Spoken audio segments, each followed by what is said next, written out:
Hello, this is Geometry, Topic 9-2. We're just going to expand on similar polygons. Again, similar polygons are the same shape, but different sizes. I think last time I did triangles, so today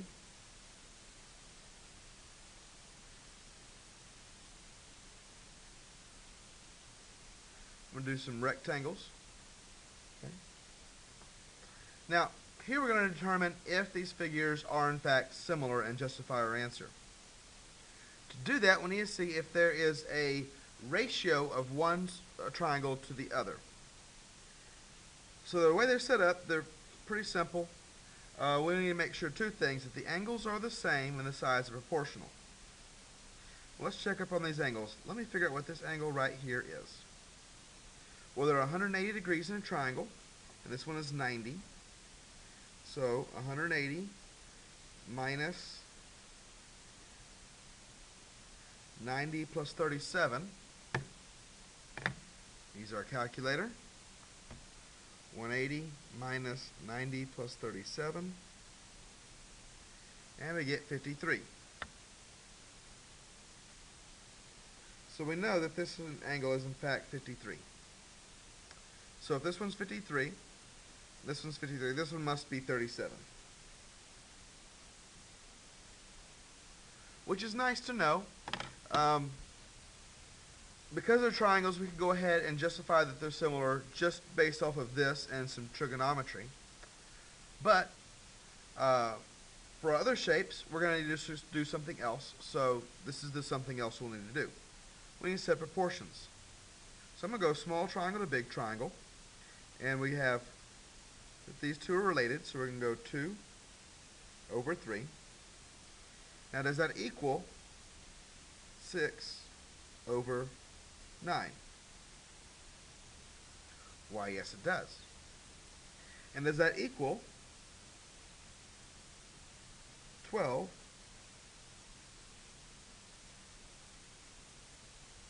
over 18? Yes it does. So our justification is that the angles are congruent and the sides are proportional, which is what it takes to prove that polygons are similar. Let's go and move on to example number 2.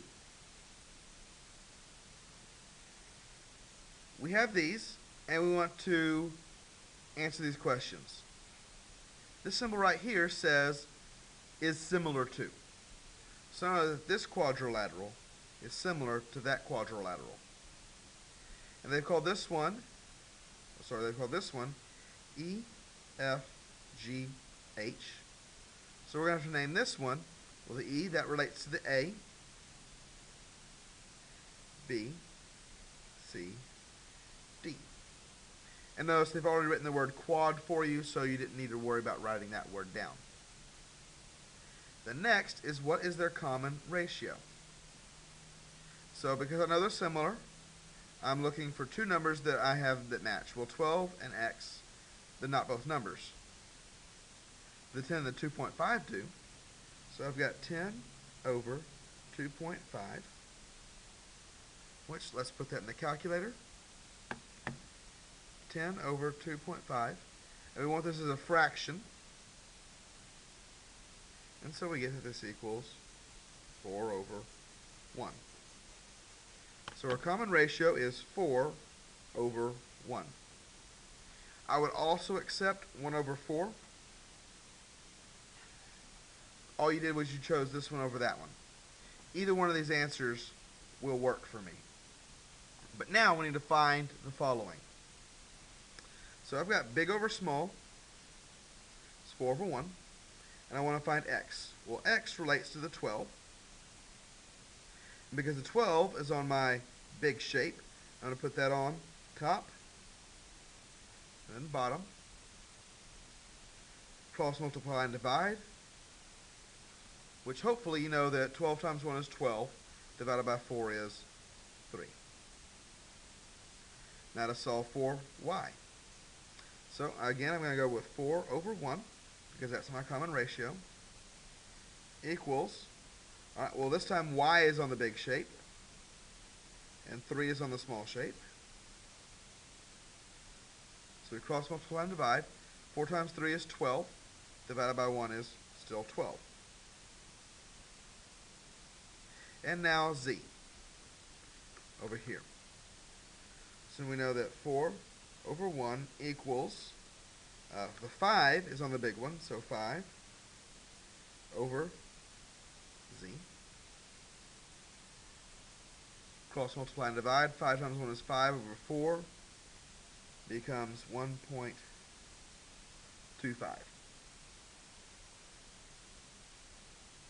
So, if you know a common ratio, you can use that common ratio to find missing sides. Now, ratio of the perimeters. I want to give you a hint. It is always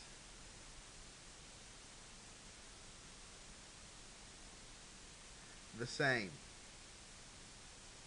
I could go ahead and find my perimeter and find my perimeter and prove that they're the same.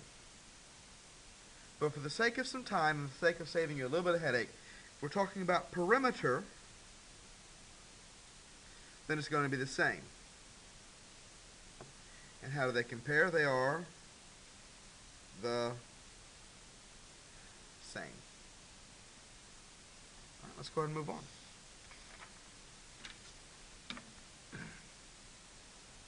All right, now we've got these goofy shapes, and we want to go ahead and find these.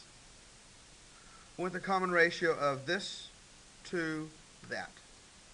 Well, RSTUV is this one, so I'm going to use this number first. ABCD is that one, so I'm going to use that one second. Looking for common numbers. No numbers. Got an X there.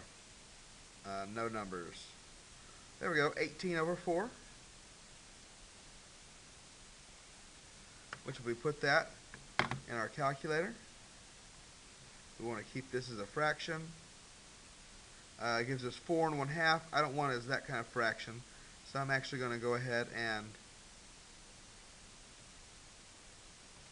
I'm going to go to mode, and I want to just go ahead and come down here so that my fractions are written as n over d. Do this again. We get 9 over 2.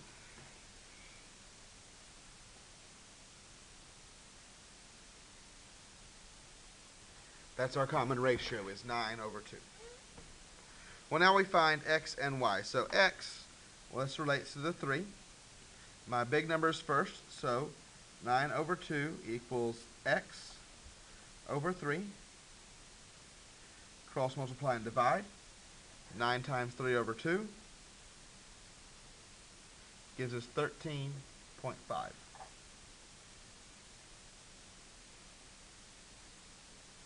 And now for y. So 9 over 2 equals, well, this isn't just y. This is y plus 2. So I can't just put y. I need to put y plus 2. And this one is 5. So still, I'm going to cross multiply, but it's not quite as simple as it was earlier. See, now we've got 9 times 5 equals 2 times y plus 2. And we need to solve for y. So we're going to start off by distributing. 9 times 5 is 45 equals 2y plus 4. 2 times 2 is 4. Subtract 4 from both sides, we get that 41 equals 2y.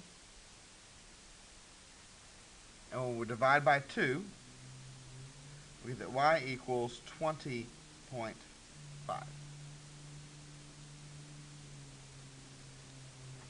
So, pretty similar to the last problem. They try to throw a curveball by putting this y plus 2. We still cross multiply to the butterfly method, but it gives us an equation to solve this time. Not really all that big of a deal. Let's go ahead and look at example number 4. They're telling us that this quadrilateral is similar to that quadrilateral. And we want to answer some questions. Well, angle E is going to match up with angle A. Not only because they look the same, but more importantly because E comes first, and so does A. But that's not what it wants. It doesn't want us to put measure of angle A. It wants to actually find it. So this one is 60 degrees. Now G, well, that was easy. It's 90 degrees. That's what the little box means. Angle B, well, this is going to match up with angle F. So B must be 100. And now time for angle H. Well, they didn't give me either one of them. However, if you didn't know before, now you'll know. In a quadrilateral, all the angles must add up to 360. So 360 must equal 60 plus 100 plus 90 plus some mystery value x. So 360 equals 160, 250 plus x. Subtract 250, I get that 110 equals x. So the measure of angle H must equal 110.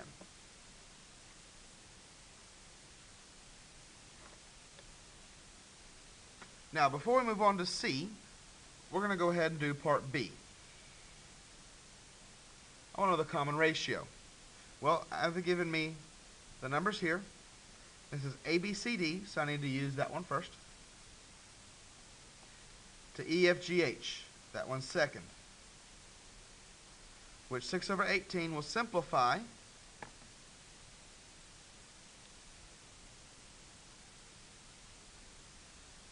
to 1/3, if you didn't already know that. And so, our common ratio is 1/3, which means that we can use these a whole lot more easier now. Alright, well, EH, we don't know what that one is. So I'm going to use Y because I've already used X. To AD is 5. So ABCD was 1/3 equals small ones on top. 5 over Y. Cross multiply. We get 15. Now BC, we're going to call this Z. Relates to the 9. So 1/3 equals, the small one comes first, so Z over 9. Cross multiply and divide. We'll get 3. And now AB, we're going to call this one A just because. We know 21, so 1 over 3 equals something. The A is a smaller one, over 21. Cross multiply and divide, and we get 7. So hopefully this stuff is starting to make sense to you. Hopefully it's just clicking and you're able to follow along even quickly to get these. Remember to pause if you need to work them out. I actually would like you to pause and work ahead and then push play to make sure that you're getting your answers correct. We have a couple more examples, 3 pages on this one. And let's go ahead and have a look at it. It says the lengths of the side of a triangle are on the ratio of 3, 5, and 7. But its perimeter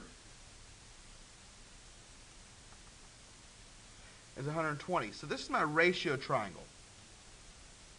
The perimeter, well, that's going to be 3 times some number plus 5 times some number plus 7 times some number, with this number being our ratio.